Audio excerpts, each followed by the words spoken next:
A finales del siglo XIX, Barcelona había derruido sus murallas y era una ciudad en expansión. Necesitaba un medio de transporte eficiente para conectarse con las poblaciones vecinas.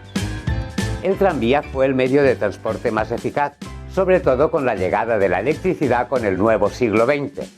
Os vamos a contar su historia.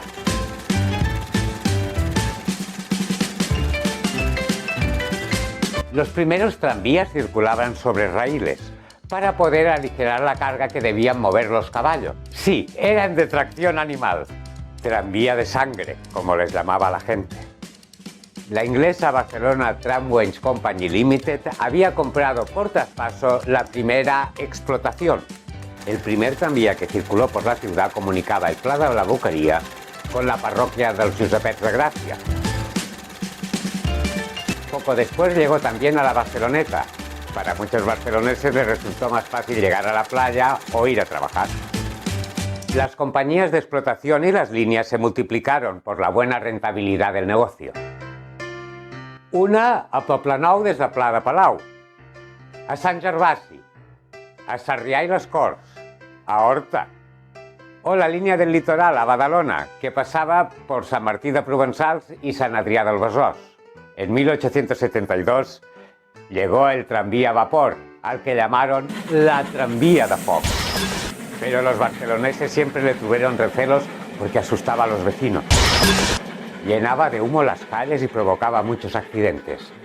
En 1881 los pasajeros debían llevar obligatoriamente un salvavidas. 2 planchas de madera para cubrir parte del pecho. Al tranvía a vapor del Clot le llamaban la guillotina, porque mató por accidente a un niño del barrio. Al tranvía de foc de Sants lo llamaban Rey Herodes, porque mataba inocentes.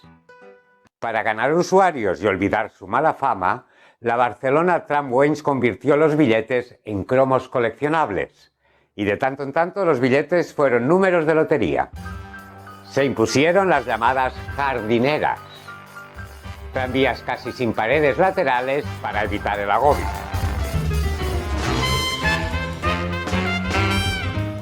Los conductores de tranvía se quejaban de lo lentos que iban los carros y tartanas, y los carreteros y propietarios de esas tartanas se quejaban de las vías que hacían resbalar a sus caballos.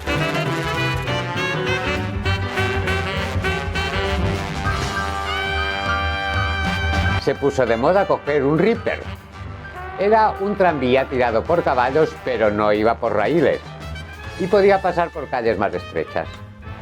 El vehículo circulaba más libremente, y al entrar te regalaban una onza de chocolate.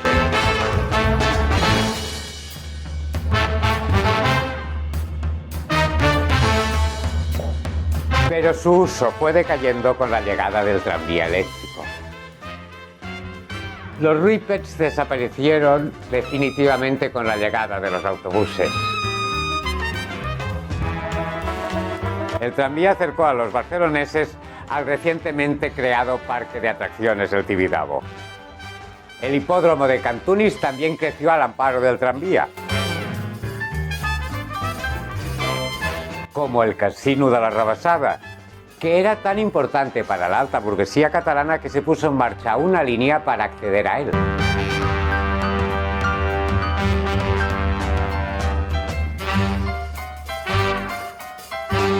Vivió una etapa gloriosa, hasta la dictadura de Primo de Rivera, que prohibió el juego y el casino tuvo que cerrarse. La Plaza Cataluña, la Ronda Universidad y Paseo San Juan, al ser origen y final de línea, se convirtieron en ejes de transporte.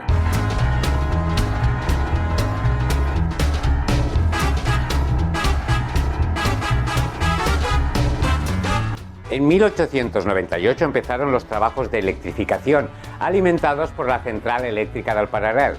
Las primeras pruebas se hicieron en la Ronda Sant Pau.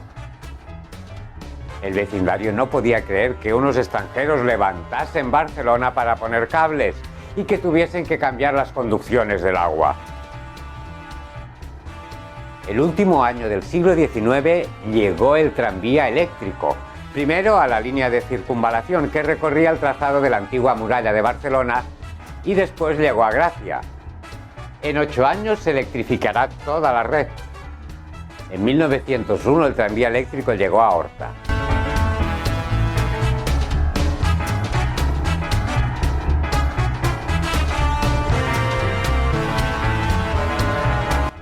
Después a Sarrià, a la Barceloneta, Poblenou, Sant Andreu, Eixample, Les Corts, Sant Gervasi, Litoral, Sat. En 1907, el año que se matriculó el primer coche en Barcelona, y la empresa David llenó de taxis la ciudad y se puso en circulación el primer autobús de la Compañía General de Autobuses. Los tranvías de sangre desaparecieron de la ciudad para siempre. La empresa La Catalana, viendo que los ripes de sangre iban desapareciendo, creó una nueva flota de omnibuses que iba de la Plaza Cataluña a la Plaza Trilla de Gracia por 10 céntimos.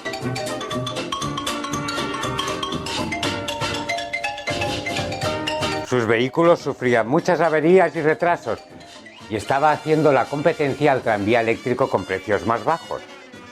Las compañías de tranvía utilizaron todos los medios legales para hundir a La Catalana. Al final el ayuntamiento le retiró la licencia. Pero volverán en 1922 con motores eléctricos y de petróleo, toda una novedad. Desde esta fecha el autobús compitió a pleno rendimiento con el tranvía. Las múltiples concesiones concedidas años antes para los tranvías de sangre debían renegociarse para organizar el tráfico.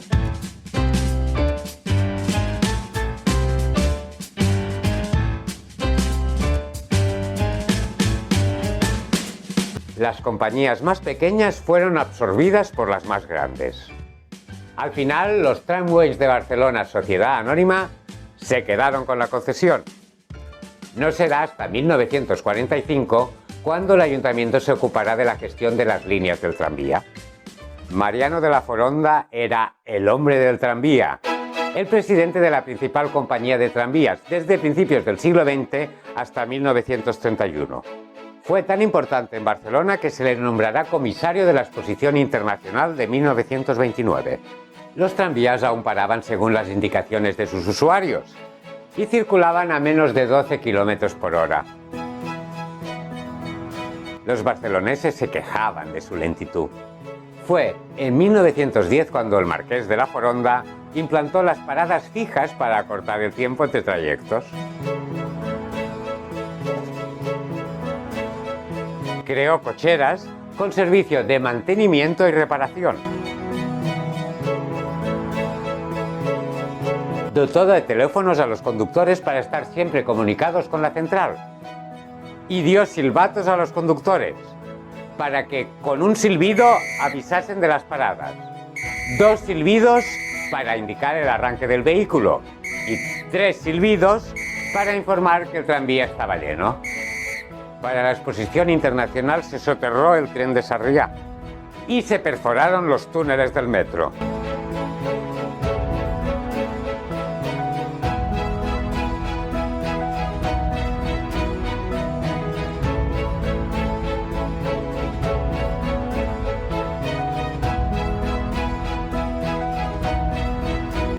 Hasta 1924, cuando se inauguró un recorrido que enlazaba la Plaza de Lesseps con la Plaza Cataluña. Los barceloneses ya se podían desplazar en tranvía, autobús, taxi o metro. Con la Segunda República acabó la dirección del Marqués de la Foronda al frente de los transportes públicos urbanos. Las reclamaciones laborales de los obreros, silenciadas en la etapa de Foronda y de la dictadura de Primo de Rivera, explotaron en los años 30 con huelgas y motines. La crisis económica y la falta de inversión repercutieron en el mantenimiento de la infraestructura del tranvía. Durante la Guerra Civil, la red de raíles quedó en muy mal estado. La CNT colectivizó los transportes y los trabajadores se ocuparon de la gestión. Se pintaron los vehículos con el color rojo y negro de la CNT y se rebajó el precio del billete. Muchos hombres tuvieron que alistarse para ir al frente. fue cuando las mujeres ocuparon sus puestos de trabajo como conductoras o cobradoras del tranvía o autobús. Al final de la guerra, España estaba desangrada. Había dificultades de importar combustible. En Barcelona solo quedaron 50 tranvías utilizables. Poco a poco se fue restableciendo y ampliando el servicio, apoyado por los primeros trolebuses eléctricos.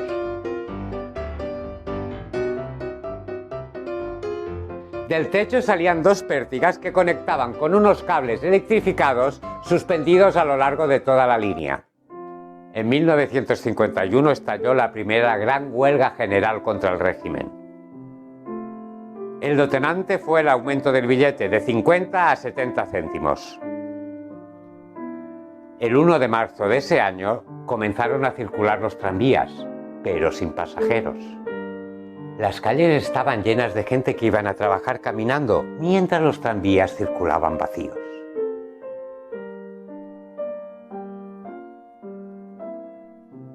El día 12 la protesta se convirtió en huelga general, en un tiempo en que eso significaba un delito de sedición y podía llegar hasta la pena de muerte. Al final se bajaron los precios del billete.